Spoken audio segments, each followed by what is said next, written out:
And looks like we're back. This is Professor Cutler. And by now you know this is Dean Paschal. And we're going to talk to you about tort law. Thanks for the conversation today. That was fun. But you know what else is fun? Torts. Why? Because it's always some crazy accident that happens and the person wants to know, can they get some money from the person that is responsible, at least they claim, for injuring them. The first question you want to ask when you see our little test question scenario is, what kind of tort occurred here? In other words, was it an intentional tort or an accident, i.e. an unintentional tort? Not a lot of time we're going to spend on intentional torts. Assault, battery, false imprisonment, intentional infliction of emotional distress. But the idea there is that basically the defendant did an intentional act. Very easy for plaintiff to recover. Much more difficult for plaintiff to recover when the act is an unintentional act. Now, generally, you could have a perspective that, okay, I'm driving a car, I run into you, you're stopped at the stoplight, I run into you from behind, do you recover? Well, most people will say the answer is, well, yes, of course. No, no, no, no, no. That's not the answer. The idea is that under our legal jurisprudence, the only time you can recover for an accident if you can prove the defendant was at fault, was negligent, acted as an unreasonable person. So therefore, you must prove not only that I ran into you, but that my unreasonable conduct was the reason I ran into you. So the brakes have been working fine at the last light, and this light suddenly they just don't work anymore, then you're not going to win that case. Dr. Cutler is going to talk to you about the four requirements in a negligence case. Okay. And Dean Paschal has already alluded to several of them. When you're talking about negligence, you want to make sure that you're able to prove, always you want to prove four things. First of all, you want to establish that there was a duty. You want to establish that the defendant had a duty. What kind of duty? A duty to act as a reasonable person given the circumstances. Now that's going to change from fact pattern to fact pattern given the circumstances. And then second, you want to prove that the defendant breached his or her duty, did not do what he or she should have done. And then the third, which is probably the more complex piece of this whole negligence analysis, it consists really of two parts. First of all, you want to make sure, we're looking at causation, you want to make sure that you prove that the defendant caused the harm or the injury, that but for the defendant doing what he or she did, that the plaintiff would not have suffered any type of harm or injury.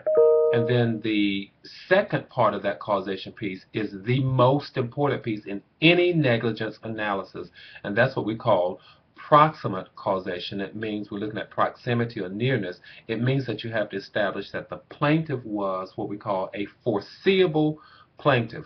Was the plaintiff foreseeable, meaning within the zone of danger where the defendant, when he or she did something negligent, should have been able to reasonably anticipate that that plaintiff, that person, would have been injured. And you read the most popular case ever. So tell all your friends that went to law school, you know about Postgraph versus Long Island Railroad. Remember that case? It's in your readings, where I, the conductor on the train, New York Island Railroad, you know, their instructions that I have are not to ever help a potential passenger on the train once it's moving. However, I see my friend Mr. Cutler, the train's pulling off, I try and help him on, but he slips or drops the package, boom, explosion, lots of people are hurt. The people right there, 1, 2, 3, 4, 5, we look around, and it turns out that a scale has fallen on Mrs. Paulsgraf 30 yards down there, and she too was injured. Now, the question is, who can recover? Will these people recover? Certainly, yes. It is foreseeable to me that if I act in a negligent fashion by helping Mr. Cutler on the train, well, I'm not supposed to do that, that the people behind him could be hurt. How? I mean, he could slip, fall, they could be hurt. However, what about the people way over there? Is it foreseeable to me by helping him on the train that those people could be hurt? The answer, no. That means those people over there don't recover. Those people there do. So the idea is the requirement for foreseeability for the plaintiff to be a foreseeable plaintiff limits my liability to people that I could anticipate or would expect would be injured through my negligent conduct. Postgraph also takes us in this concept of responding ad superior, because if these people who are suing, I'm a conductor, I don't have any money. Right. Long Island Railroad's deep pocket. They wanted to get the money from Long Island Railroad. How can they do that?